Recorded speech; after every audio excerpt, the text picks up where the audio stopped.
Historiando com o professor Miguel. Vamos que vamos de aula de história. Aula com nível bem interessante para todos que querem aprender e entender a história. É interessante que quando eu falo isso, quando eu digo entender a história, nós temos que entender três tópicos muito importantes que é relatado dentro da história. O que antecede, as fases e as consequências. Primeiro, o que antecede. Segundo, as fases. E o terceiro, as consequências. Então vamos falar um pouco sobre a história do Brasil. Revoltas nativas. O nosso primeiro tópico hoje a ser relatado, a primeira aula relatada hoje vai ser a revolta de Beckman. O que foi a revolta de Beckman? Foi uma revolta organizada pelos homens bons de São Luís por conta de suas insatisfações com as medidas tomadas pela coroa em questões relacionadas ao comércio local e o trato dos indígenas. A coroa não estava muito contente com o comércio local e da forma como eles tratavam os indígenas, principalmente os jesuítas ali que estavam no pé dessa galera todinha aí para não fazer aqueles maltratos com os indígenas. Quando foi que começou? Tudo começou em 1684 e se estendeu até 1685. Como uma esquadra portuguesa que acabara de se restabelecer o domínio português sobre a cidade maranhense, os envolvidos com o movimento, a revolta de Beckman, ou a revolta dos irmãos Beckman, também conhecida como a revolta de Beckmão. Essa galera que se envolveram nessa revolta aí foram punidos de diferentes maneiras. Então, é esse assunto que nós queremos tratar com vocês. Vamos entender agora o que antecede. O que antecede isso aí é uma dinastia filipina. O rei Filipe II da Espanha, que comandava esse contexto de Portugal e Espanha no período da União Ibérica, ele cria o estado do Grão-Pará e Maranhão com o objetivo de colocar o fim às invasões estrangeiras naquele local ou naquela região. Os holandeses, conquistadores holandeses, eles foram derrotados. Mas só que depois que os holandeses saíram, a economia, depois que os holandeses foram expulsos, a economia caiu muito, ela caiu demais. Mas isso aí foi o que nós estamos falando para vocês, o que antecede, certo? O que antecede toda a revolta. Com a retirada dos holandeses, o local passou a ser chamado de Estado de Maranhão e Grão-Pará. A partir de 1654, essa província incorporava território que ia do Ceará ao estado do Amazonas. Uma província muito grande mesmo. A atividade, a economia era aquela economia feudal, praticamente, a economia subsistência, ligada à agricultura, ao escravismo. E o Maranhão, aos poucos, queria dar uma alavancada na economia, mas não tinha a estratégia para alavancar. Alguns poucos se arriscavam na produção de algodão, mas no contexto extrativista destacavam-se muito mesmo as drogas do sertão, que resultavam na extração de itens como canela. São fatos que antecedem o contexto da revolta de Beckman, mas nós temos mais outros aqui. O Maranhão passou a ter o monopólio comercial. Isso foi uma determinação régia, portanto, vinha de uma ordem real, essa ordem de seu monopólio, que a Companhia de Comércio do Maranhão era a única autorizada a comprar as mercadorias produzidas pelo local. Ela tinha o monopólio e isso aí vai gerando um descontentamento. Isso é o que antecede a revolta. Vamos para as causas agora. Eu creio que já deu para entender. As causas. A razão direta que se explica no início da revolta de Beckman foi a insatisfação dos habitantes de São Luís com a administração colonial. O descontentamento, né, cara? Descontentamento. E isso aí está no contexto das causas que nós estamos aqui levando aqui para essas causas que estão ligadas a que antecede. As causas de insatisfação dos colonos levaram a população de São Luís, os revoltos em São Luís, a se revoltarem contra a coroa. E essa revolta bem aí ficou conhecida como a revolta de Beckman. Beleza? Vamos para as fases.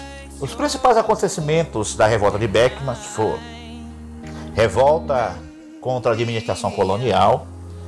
Essa revolta contra a administração colonial, todos esses fatores levaram alguns habitantes a conspirarem contra as autoridades coloniais. Estes conspiradores estavam os homens bons, que eram conhecidos homens bons em São Luís, cidadãos comuns e até mesmo clérigos. A galera da igreja também estavam muito revoltosos com o que estava acontecendo. Esses clérigos eram representados pelos jesuítas.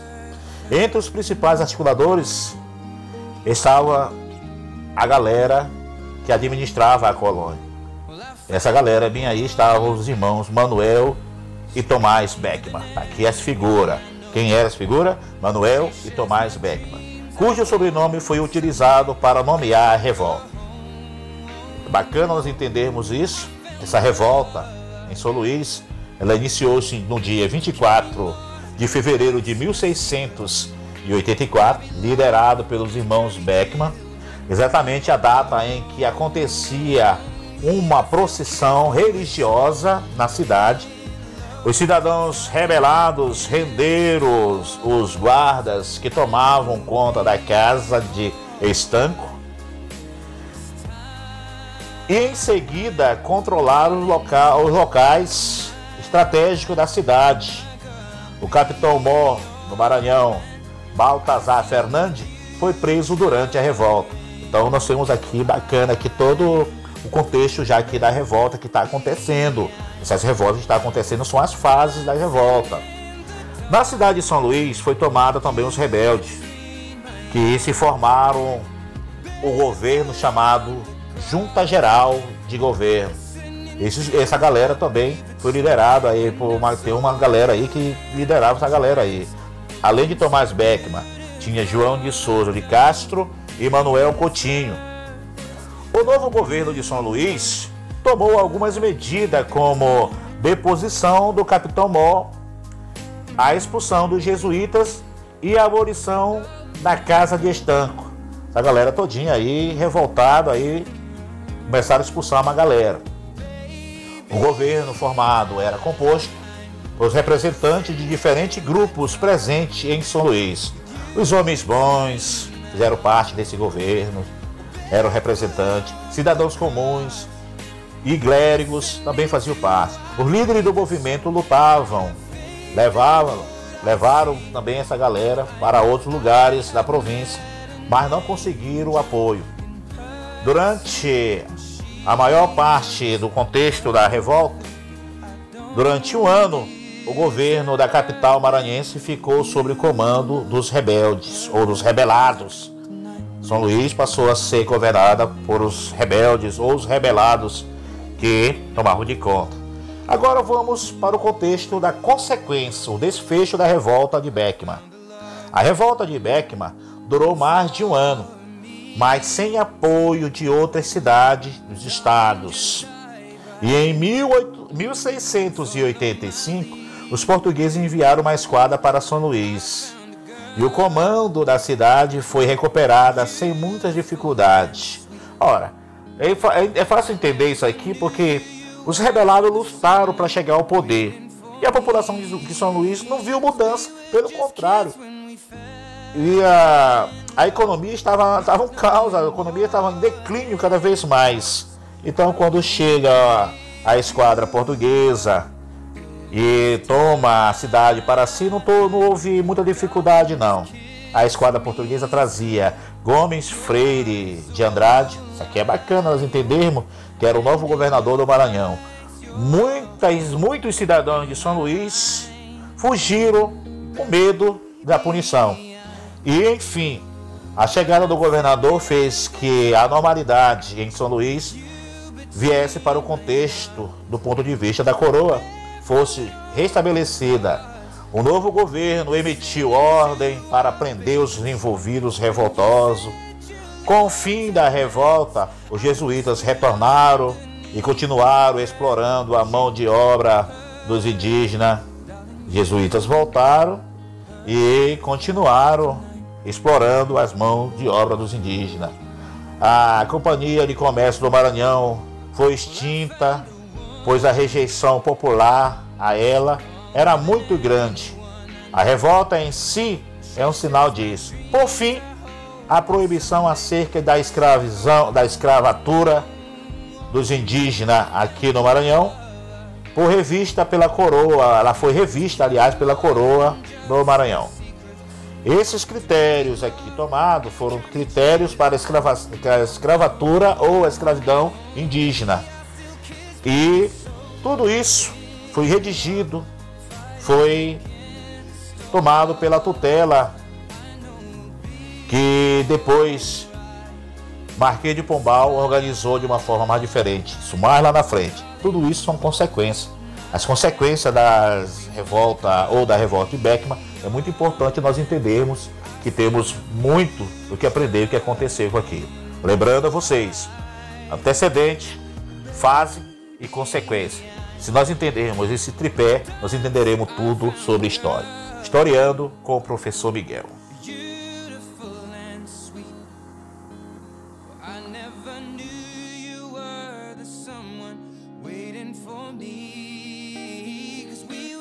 Kids when we fell